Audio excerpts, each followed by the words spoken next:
I'm not reading anything written by anybody else. In fact, these poems, most of them date from the last few weeks. 2 years ago I did a trip to Europe, 4 weeks in a rental car, 12 countries, lots of churches, lots of small towns. And I slowly started writing poems about them, about the experience, and then this summer in May and June, and then since the beginning of the semester, poems have been writing themselves. This first one on Bodensee the Bodensee is Lake Constance. It's on the border between Germany and Switzerland. And I was there, on Bodensee. Tiny droplets sting my face as I promenade along the shore, the breeze off the Bodensee whipping and snapping my windbreaker. Gnarled trees lift up their offering of new sprouted leaves to the heavens, as if in supplication for the limbs municipal workers excised with precision. I came to the Bodensee expecting my first glimpse of snow-crusted Alps, but gray clouds shroud the peaks and wind-blown rain stings my face. Across the bay, the spires of Constance poke the sluggish sky near warehouses and office buildings whose corporate logos glow fiercely in the gathering dusk. My hotel advertises a heated outdoor pool, but it remains covered, the steaming waters protected from the onslaught of persistent evening drizzle. As the city lights flicker on, reflected in the waters of the Bodensee, I return to my heated room, pour myself a bath, and slip beneath the soothing, warming surface. I've been writing some of the poems have wound up being about churches, and going to churches and trying to pray in churches. And each church I had a different experience. And so some of these poems are set in those churches. This first one is the Cologne Cathedral, Kölner Dom. The dome is cathedral. It's not hard to find. Like a giant sphinx rising from the scattering desert sands, the cathedral of stone and glass dwarfs surrounding houses and shops. Parking in a rented space beneath, I emerge into a cobblestone square to witness the height and breadth and depth of this medieval house of prayer. It's hard to imagine a time when people had such a vision of God that only a structure that stretched their technology could house his presence. Facing the dome are signs of the current century, the Chicago Steakhouse and the ubiquitous McDonald's. Groups of odd tourists mill about before the grand doors while some teens on a school trip clutch their cell phones, texting with devotion, oblivious to the shadowy mass looming behind them. Once inside, I struggle to catch my breath. The spacious man-made cavern built in honor of the divine glory overwhelms my senses. I fall to my knees in a nearby pew, but find prayer will not come. All about me, groups of visitors sit, enraptured by the memorized spiel of their €8 tour guides, who recount the history of the structure in a dozen different languages. Though of the gods celebrated by each shard of glass and each stone, they speak less than nothing. This mercenary cacophony quite removed from the proliferation of tongues on that first blessed Pentecost. All I can do is wander from display to display, from icon to painting to stone effigy to side chapel to crypt, all the while whispering silently the Jesus prayer and invoking upon this once sacred space that same spirit in hopes that my fellow pilgrims may experience something of the one for whom this stone was stacked upon stone here in Kölner Dom. And I didn't realize those last two lines rhymed until I was preparing for this evening. The next one, there's a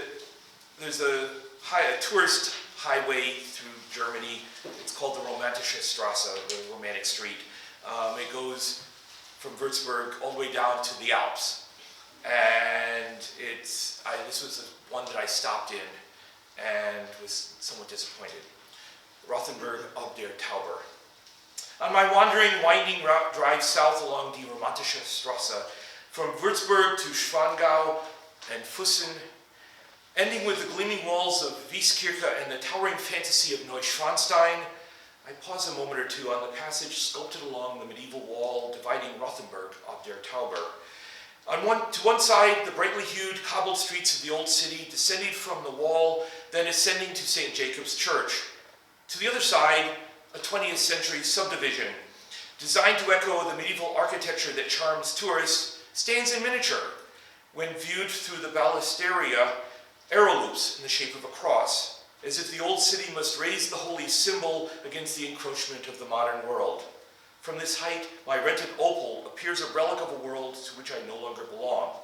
That's my car, in case you don't know. Beneath the wall, a cart passes, 2 horses, one sorrel, one white, clip-clopping slowly as a guide describes the sights gawking tourists can barely comprehend. For a moment, they are pretending they live in a simpler, long-ago time, until an impatient soul in a VW scoots around them and around the corner, splashing puddles as he goes. A steady drizzle dampens the street, chills the spirit as I leave the shelter of the wall and enter the Altstadt, the old city. And nearby, St. Wolfgang's Church and St. Jacob's on the Hill, which will be St. Jakobs in German. A ticket collector sits inside the door charging €2 to enter the house of God. To finance the restoration of the church, a nearby sign proclaims, we have to collect entrance fees. €2 to enter the house of God. €2 to gaze at dimly lit architecture. €2 to kneel and pray. For a moment, I'm reminded of Johann Tetzel's saying, as soon as the gold in the casket rings, the rescued soul to heaven springs. Strange that churches following Luther's footsteps should be collecting coins from souls before they may enter to worship God. I don't pay to pray to God, though I make a donation in every church I enter, a courtesy and devotion. But when donation becomes obligation, I step back outside into the light, leaving behind the darkness of mercenary minds. One thing I discovered very quickly when I'm in Europe, and actually in a quiet space and get to pray, is that sometimes you may find some very interesting things when you try to pray. This is one of them. This was a church in Luzern, Switzerland. The Impostor Saint of Luzern. Escaping the scattered tourist groups whose hushed voices resound loudly through Franciscan church, I slip into New Antony Chapel, kneel, and pray. The white Baroque walls gleam in the morning sunlight, and I cannot keep my eyes closed for long. As I face the dark, polished marble of the altar, upon which stand 4 evenly spaced candlesticks, something behind them catches my eye. A desiccated skeleton on its back, staring toward heaven with unseeing eyes, clutching a sword in its right hand. The inscription tells me I have encountered the corpus of Saint Celestina, martyr. Later, I looked everywhere I could to learn exactly who this saint could be. But the list of saints by that name includes no Franciscan who wielded a sword, and Celestine, the great saintly pope who protected the order before his forced abdication, is buried some distance away in Aquila. So whoever inhabited this skeleton, whoever walked with these now dried limbs, who carried this sword or another, he may not have been a martyr or a saint. And who brought this skeleton as an offering, a glimpse of militant holiness upon this altar? Perhaps I am too instinctively the descendant of Mennonites forced to flee this land, facing certain death at the hands of Calvin's followers, or the popes, if they stayed, to accept without question the claimed saintliness of a skeleton still grasping a sword. But at the moment I became aware of his remains behind glass, behind the altar, all hopes of prayer were extinguished. The bones of the dead, even in a sunlit space, do not readily provoke my soul to devotion. And some churches were completely bare of all trappings. This was Hergiswil, is a little Swiss village right near Luzern. I went there to actually access Lake Luzern because I couldn't get down to it in the city of Luzern itself. And I wound up at this church on the way from where I was able to park to where the lake was. So this was Iconoclasm, just getting rid of the images in church, is Iconoclasm. A visit to Kirche Hergiswil. The walls bare of ornamentation or color, the practical and unyielding wood of the pews, the abrupt corners emphasizing the simplicity of dogma. In this space, nothing to distract from the contemplation of the infinite. Lest the creature supplant the creator, all reference to creatureliness has been excised, whitewashed out of existence, driven from the house of God like the plague. Instead, the divine is imagined solely in the abstractions of word and doctrine, in the repeated reading aloud of word and the repeated preaching of doctrine. The just shall live by faith, and by word shall their souls be guided to faith. Here, images and pictures have nothing to do with soul. There is nothing of comfort here, lest one be lulled into spiritual malaise. One cannot sit long on these wooden benches before one realizes the aches and pains of mortal flesh, Even then,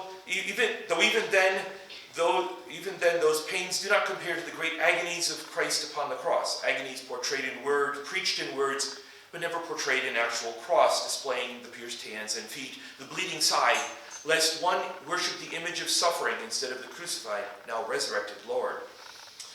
But how can one truly grasp the depth of suffering, even suffering undertaken on our behalf, merely through the abstraction of words? In these barren and unblemished spaces, is there any room for the sweat and blood and tears of the Christ who suffered, died, and resurrected? And if not, how can there be any room for the sufferings of each of us? Agonies not abstract or historic, but very real, very present today. And I have another poem that's not finished, that's why I'm not going to read it, about a Reformed church that actually has all of the art in it. So there's a second poem that you are going to hear tonight that's the other side of the coin. It's still in process. The Gnadenkapelle in Altötting, this was one of those places where you get a hotel and you suddenly realize you're in a place much more important than you thought you were. I chose to stay there that night because it was getting towards 8 o'clock. I needed a place to stay, and Altötting sounded like just the kind of place, just the name just sounded weird enough. It turns out Altötting is the Lord's of Germany. It's the place that people go to get healing. And the Gnadenkapelle is the Chapel of Grace that's the center of it. It's called the Heart of Bavaria, so I started from that and went with this poem. It's also only 7 kilometers from where Archbishop became Pope Benedict, was born. So that was another discovery I made the next morning. Gnadenkapelle, Altötting. At the heart of the city, a cobblestone square bordered by the Collegiate Parish Church, Basilica of St. Anne, and the Jesuit church dedicated to St. Mary Magdalene. At the heart of the square, the Chapel of Grace, its steep green roof shielding centuries of wooden plaques, memorials, and testimonies of how God answered the prayers of pilgrims who journeyed here to the spiritual heart of Bavaria to beseech the heart of Mary, the daughter of Anne, friend of Magdalene, and the mother of their beloved Lord and Savior. At the heart of the chapel, a small room where supplicants kneel before an altar, all silver and gold, with silver offerings embedded in the surrounding soot-stained walls. At the heart of the altar, a small statue, richly brocaded, of Madonna and Child, staring into each other's eyes, golden crowns resting on holy brows. Before this image kneels the silver likeness of St. Conrad of Parsum, himself 4 decades a porter at the door, as he reverently, perpetually prays to his lady. On the other side, in 41 pounds of silver, the long-dead son of a long-dead king kneels in humble gratitude for his healing after fervent prayers and votives his parents offered on his behalf. In silver urns, the hearts of Bavarian kings and dukes, here offered in perpetuity, their devotion and faith proclaimed. And on that day I kneel here in the spiritual heart of Bavaria and pray. I have no pressing need, no ailment seeking healing.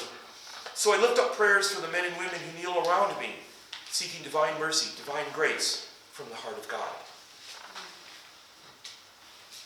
And one more. I'm not going to read the last one because it's a little too long and philosophical. And I have a couple short ones here, but we'll stop with St. Metrobio of Malesco. This was a church I visited in Italy, in the Tyrolean mountains, and it was one that, well, you'll see. There was something I had to do some serious research to figure out what was going on in this church. I took lots of photos when I was there, but this was one that intrigued me, so it had to be a poem. St. Metrobio of Malesco. Light filters obtusely through elevated panes, but hardly penetrates the holy darkness where I kneel, facing the 3-tiered altar, 12 candles, tabernacle, golden cross, ever-burning light signifying the prayers of ever-faithful souls. My attention drawn to 4 silver-bearded heads, mitered like bodiless bishops half-circled, the same expression of solemn joy sculpted or hammered into place. Yet I cannot close my eyes. They watch me without blinking, without relenting, their eyes fixed on something I cannot see, on me. On each, gold leaf drapes over the shoulders, drawing the eyes of the devout to a gold breastpin clasped upon its metallic sternum. Behind glass, chip or fragment of bone, precious relic of a saint, or claimed to be. 300 years before my birth, residents of this hidden mountain village sought a relic that God might bless their humble valley, and that they might turn to their neighbors to declare, yes, we too have a blessed saint on our altar. Never mind, little is known of Metrobio, save his name, his place of death, Tripoli, his friends, all Phoenicians, and his martyrdom, the eve of his Savior's nativity, the holiest night of the year. The people of Malesco welcomed their saint with open arms, dividing the fragments of his mortal frame, extracted from catacombs in Rome, into 4 small portions, each under glass, beneath the unbending gaze of his imagined likeness. And then they returned to their daily lives, waiting for God to do something miraculous in their midst. If Christ did move among them, he walked quietly in these ancient cobbled streets, which keep their character, their persistent nature, even in this faithless century. While I kneel, trying to close my eyes beneath St. Metrobio's gaze, an old woman in cloak and headscarf shuffles in, crosses herself, touches holy water, shuffles into the center aisle, genuflects, crosses herself again, then settles into a back pew, kneeling, rosary in her shaking hands, lips shaping prayers. Perhaps she has become accustomed to the saint and does not notice his blank, penetrating stare. But I cannot close my eyes while those silver eyes continue to gaze upon me, the holy bone each bishop's head bears, witness to a holiness I and my whole generation, my century, cannot ever approach, ever imagine, even with closed eyes, kneeling, counting beads, whispering prayers.